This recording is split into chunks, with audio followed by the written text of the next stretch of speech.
ये तस्वीरें हम दिखा रहे हैं जो धुआं धुआं हो गई हैं, आतंकी जो ठिकाने हैं उनकी तस्वीर दिखा रहे हैं। इसके बाद सबूत की कोई गुंजाइश का सवाल ही नहीं उठता है। यहाँ पर देखिए जो जैश के ठिकाने हैं उस पर जो अटैक हुआ है वो पूरा इलाका जो है वो बिल्कुल धुएं धुएं से भर गया। पाकिस्तान में ये सारे वीडियोस जो हैं वो चल रहे हैं। ये सारे वीडियोस वहाँ की आम जनता ने ही रिकॉर्ड किए हैं क्योंकि उनकी आंखों के सामने वो हमले हुए और उस समय जो उनका रिएक्शन है वो भी आप सुनेंगे तो आप समझ पाएंगे कि अचानक किस तरीके से हैरान हो गए कि ये क्या चल रहा है, ये क्या हो गया है। अब यहाँ पर ये मस्जिद के हिस्से में आप देखिए, इस एंगल से जब उनके अपने सीसीटीवी फुटेज से आप देखते हैं तो उसमें आप देखते हैं कि अचानक रोशनी सी कौंध जाती है और उसके बाद का ये मंजर जो सामने दिख रहा है। भारत में अब हम प्रतीक्षा कर रहे हैं कि कुछ देर बाद लगभग 2.5 से 3 घंटे के भीतर अब इसके जो सारे डिटेल्स हैं इस ऑपरेशन के वो हमारे सामने होंगे। मंजीत इसके बारे में और जानकारी दे रहे हैं क्योंकि जो अलग अलग विभागों की बैठकें हैं, जो कैबिनेट की बैठक है, जो हमारी सेनाओं से जो बातचीत होनी है, वो सारी चीजें आज का दिन भी बहुत महत्वपूर्ण। ऐसा नहीं है कि एक हमला हो गया है, अब आगे की भी तैयारी है। वो मॉक ड्रिल्स भी चलेंगे और सेना की अपनी ड्रिल्स भी चलती रहेंगी। मंजीत श्वेता, बिल्कुल अगले कह सकते हैं कि करीब 24 घंटे काफ़ी क्रूशल रहेंगे और इसीलिए सेनाओं ने अपने गार्ड डाउन नहीं किए हैं। तीनों सेनाएं हाई अलर्ट पर हैं। तीनों सेना प्रमुख अभी अपने ऑफिसेज में बैठकर पूरी स्थिति को मॉनिटर कर रहे हैं, सीडीएस उसको मॉनिटर कर रहे हैं। और चाहे हम हाई सी की बात करें जहां पर इस वक्त नौसेना के युद्धपोत तैनात हैं और लगातार हम अगर ज़मीनी सरहद पर देखें तो हैवी आर्टिलरी फायरिंग दोनों तरफ से की जा रही है। पाकिस्तान की फायरिंग के जवाब में भारतीय सेना लगातार उनको मुंहतोड़ जवाब दे रही है। वहीं अगर हम हवाई क्षेत्र में की बात करें तो वहां पर भी कई जगह पर स्क्रैम्बल की खबरें पहुंच रही हैं। कुछ नुकसान की भी बात की जा रही है, उसकी पुष्टि थोड़ी देर बाद हो पाएगी। लेकिन भारतीय वायुसेना लगातार पाकिस्तान की जो जवाबी कार्रवाई है हवाई मोर्चे पर उसको भी जवाब दे रही है। तो अभी अगले कुछ घंटे लगातार स्थिति पर नजर बनाए रखना होगा और 10 बजे इस जो रात को मिडनाइट ऑपरेशन किया गया 12 से 1 बजे के बीच में और 3-4 घंटे के अंदर ये पूरा ऑपरेशन अंजाम दे दिया गया।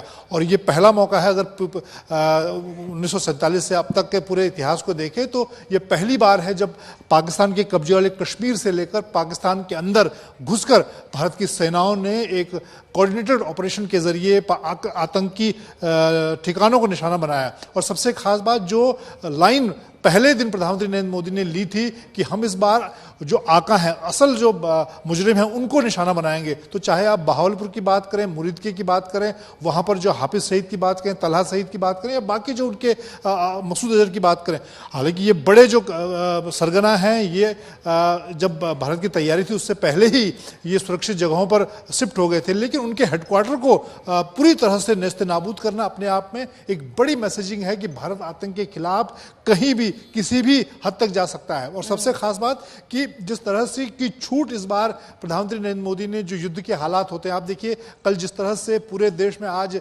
मॉक ड्रिल की बात की थी, 54 साल के बाद 1971 के बाद मॉक ड्रिल पूरे देश में युद्ध के हालात में जो मॉक ड्रिल की जाती है उसकी घोषणा हुई, वो मॉक ड्रिल भी आज की जाएगी। तो ये सारी चीजें दिखाती हैं कि इस बार भारत ने आतंक के खिलाफ इस मोर्चे इस बात को युद्ध जैसा युद्ध की तरह लिया और उसी तरह का जवाब भी दिया। जिस तरह से उनके बड़े हेडक्वार्टर जो सालों से जहां पर 26/11 आतंकी हमले को ट्रेनिंग दी गई, जहां संसद के आतंकियों को ट्रेनिंग दी गई, उन दोनों बड़े हेडक्वार्टर को लश्कर और जैश अगर आप देखें श्वेता तो पिछले कई सालों में भारत में छोटे बड़े जितने आतंकी हमले हुए हैं वो कहीं ना कहीं इन्हीं दोनों जो बड़े हेडक्वार्टर हैं लश्कर और जैश के यहां से निकले। ये सारे टारगेट्स तय किए गए थे। अरविंद और जितेंद्र मैं आपके पास आती हूं, लेकिन हमारे वरिष्ठ सहयोगी अशोक सिंघल भी हमारे साथ जुड़ चुके हैं।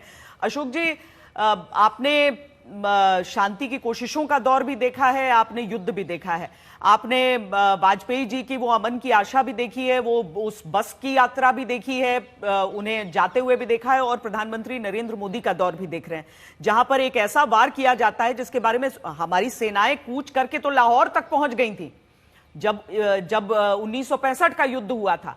लेकिन आज जब हम बिना अपनी सीमा को क्रॉस किए पाकिस्तान को सबसे बड़ा संदेश दे देते हैं अपने हथियारों को, अपने मिसाइलों को दाग कर, तो ये दुनिया के एक मजबूत देश का मिसाल है।